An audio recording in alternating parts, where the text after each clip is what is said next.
there. I do have a question about here on, I think a common question. Our friend Terry said, I heard somewhere that Mexico did not allow products made in China. Is that true? Sorry, can you repeat the question? Is not allowed? Does Mexico allow imports from China? Yes.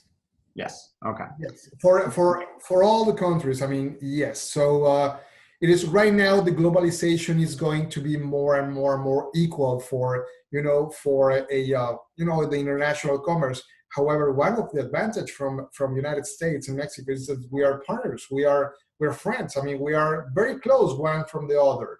But yes, Mexico accepts a import for almost all the countries, even maybe I'm not sure North Korea, but I think yes. So right now, so we have no major, we have some restrictions from that some countries. It's just depending of the HTS code on the commodities, but it is a fact. Okay. Mm-hmm.